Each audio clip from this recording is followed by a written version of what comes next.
Assalamualaikum warahmatullahi wabarakatuh. Waalaikumsalam warahmatullahi wabarakatuh.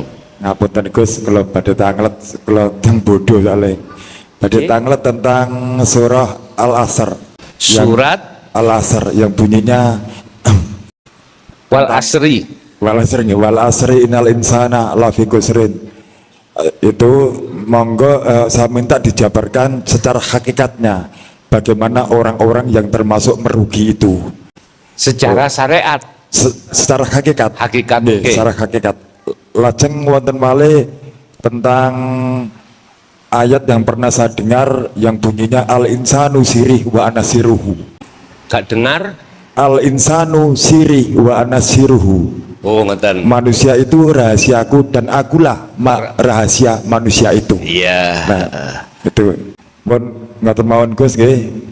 Kula akhiri wassalamualaikum warahmatullahi wabarakatuh. Waalaikumsalam warahmatullahi wabarakatuh. Wal Asri, demi masa. Ini yang bersumpah itu Allah. Wal Asri, demi masa. Apa sih masa? Waktu. Masa itu waktu. Innal insana, sak temene banyak manusia, iku lafi khusrin, sesungguhnya dalam kerugian besar. Demi masa, sesungguhnya banyak manusia itu pada merugi besar. Masa itu waktu. Hakikatnya itu setiap kali waktu apa wae hatinya lalai pada Allah. Itu. Lalai maksudnya apa? Lali gak ngerti yen kabeh iku sing ngatur sing agawe iku Allah. Hati lalai dari itu. Sehingga imannya hati, rasanya hati itu terhadap selain Allah. Satu contoh, niki satu contoh. Kula satu saat niku nang tambak sampean. Ora jawab gak apa, mara nggawa pancing mancing. Mohon maaf nggih. Sampai toko Tuhan, sapa iku mancing? Gregeten enggak sampean? Gak ono jawab, gak apa mancing, didelok nang nggone kerambahe isine buk. Ya bandeng, ya urang, ya apa jenenge? Jair, nila, terus sumbru buk. Nek ditimbang niku kira-kira setengah pintal. Sampeyan mesti ngomong ini. Sapa sing ngongkon awakmu? Lah ngeten nggih. Banyak manusia itu rugi dalam waktu. Lali nek kabeh iku Allah yang berperan. Sebab apa lali? Sebab hati kita, ruh kita tertutup oleh selain Allah. Mengapa hal itu terjadi? Karena kita tauhidnya sik wonten ilahua. Belum ke anta, belum ke ana. Kalau tauhid kita masih ada di situ, iman itu didorong untuk ke makhluk yang berperan. Akhirnya kita memakai hukum syariat saja. Wih nyolong, lah ngeten nggih. Wis tak go nang balik desa. Kadang-kadang niku Pak nggih, kula nate semerap piyambak. Tapi senes rombongan kula.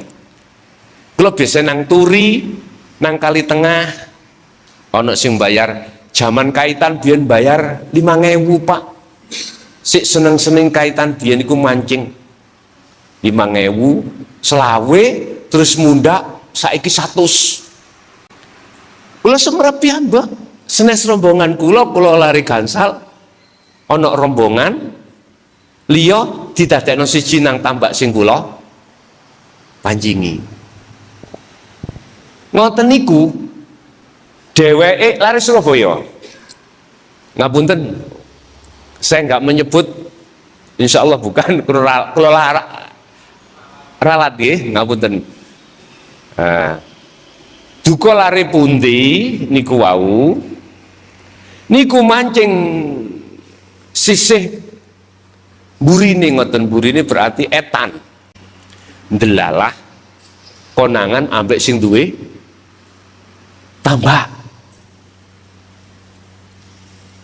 Wingkingi ngoten lho, berarti ngetan. Nggih. Terus sing duwe tambak niku muring-muring. Sing jenenge setik niku dijaluk sedaya. Terus digonang balik desa. Karena iman kita itu tidak bisa masuk pada Allah, secara otomatis nafsu itu menghujamkan terhadap ruh untuk meyakini yang berperan adalah makhluk. Kula tanya, posisi hati sampean, ruh sampean iku amarah mboten? Yo pasti dah.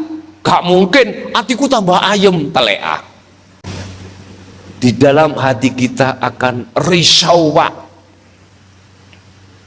Karena hanya memakai hukum syariat. Coba kalau kita di situ ada panduan hukum hakikat, lain lagi. Walaupun syariatnya kita lakukan, hakikat sampean, hati sampean tidak akan merasa panas.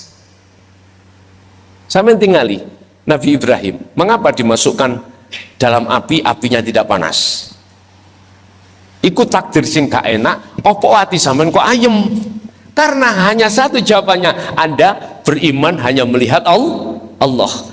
Jenengan hanya mengikuti skenario di dalam duniawiyah, dalam syariat. Ingat ada lagu Niki Ardila, dunia hanyalah sandiwara, gitu ya. Quran itu ya ada seperti itu. Laibun walahun, bahasanya seperti itu. Itu bagi hati yang sudah ada panduan ke Allah. Apakah hukum syariat itu harus berlaku? Harus. Itu konsekuensi. Jenenge wong nyolong ya digonang balik desa. Entah selanjutnya kula mboten ngertos niku. Mboten ngertos. Kok gak balik maneh nang tambak niku mau mboten to. Berarti dikongkon mulih mungkin. Nek gak ngono urusan mungkin. Saeling kula niku turi nggih Nguilen. Jembatan ini sik Nguetan. Wedara apa? Wedara ya. Daerah mriku. Kula sik ingat niku sekitar tahun 2006 be. Oh ini dah. Makanya jangan main-main dengan hukum syariat. Harus ada konsekuensinya. Silakan kita itu berpedoman hukum syariat, tapi jangan kau lepas hukum hakikat untuk mengamankan hatimu. Nek mboten-mboten mriku mesti ngamuk, Pak, mesti ngamuk. Wis. Sungguh saya demi masa, sungguh banyak manusia dalam keadaan merugi. Apa toh? Rugi atine iku lalai nang Allah semuanya. Ojo maneh jabane salat, Pak, jerone salat ya seperti itu. Wis, iki berarti siapapun, Pak nggih, kecuali panjenengan yang sudah istiqomah hatinya di zikir sirrul asrar. Sebab teng mriku ana ayate illah la illalladzina amanu wa amilus solihati wa tawassaw bil haq wa tawassaw bis sabr. Kecuali mereka amanu tidak hanya percaya, wa amilus solihah, dia juga melaksanakan. Tidak hanya percaya sistem ilmu iki, tidak hanya cukup dia itu percaya saja iman, tetapi juga membuktikan iman ini dalam bentuk wa amilus solihah wa tawassaw bil haq wa tawassaw bis sabr. Hati kita tetap saling mengingatkan di dalam kebenaran, juga kita saling kasih mengasihi, saling mengisi tentang kesabaran. Makanya kalau wong iku saged sabar nek manakala ruh itu sudah sampai pada musyahadah, baru saged sabar. Sebab ujian itu selama masih di dunia, ujian itu bertubi-tubi. Innama amwalukum wa auladukum fitnah. Fitnah itu adalah ujian. tetap ujian. Tekoni dilewakno anak, tekoni dilewakno dunya, wis apapun itu tetap ada. Oke, itu yang pertama. Kedua, aku iki rahasiane hambamu, hambaku rahasiaku. Iku maksudnya adalah bagi nyun sewu nggih. Mengapa Allah kok anggap rahasiamu? Karena belum nyoto. Lah hambamu sebagai rahasia Allah iki berkenaan dengan ayat ini kalau Pak. Sapa sing gelem mengingat aku juga mengingat dia. Sama dengan itu. Ayat ini tidak berlaku bagi panjenengan yang sudah sampai pada musyahadah. Enggak. Wis blak-blakan Pak. Aku rahasiane Allah, Allah ya rahasia aku. Iku maksudnya tidak ada dusta di antaranya, enggak ada. Dikatakan rahasia kan tertutup Pak. Ini loh. Wis 1, 2. Ayat ini bisa diartikan ngeten Pak. Kerahasiaane Allah hanya berlaku pada seseorang yang belum sampai pada Allah, sehingga Allah menganggap rahasia dalam diri Anda apabila Anda menganggap Allah itu rahasia.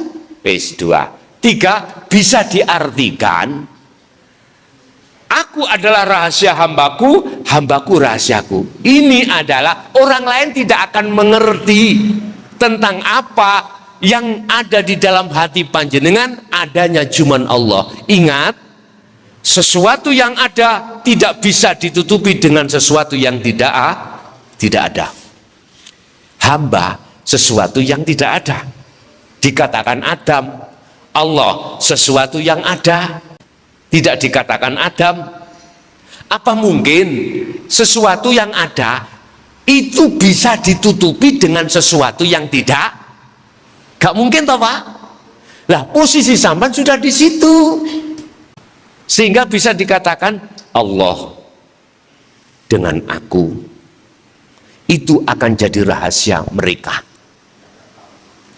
Dia tidak tahu. Makanya syarat panjenengan kepingin rosi iku wali, sampean kudu dadi wali sih.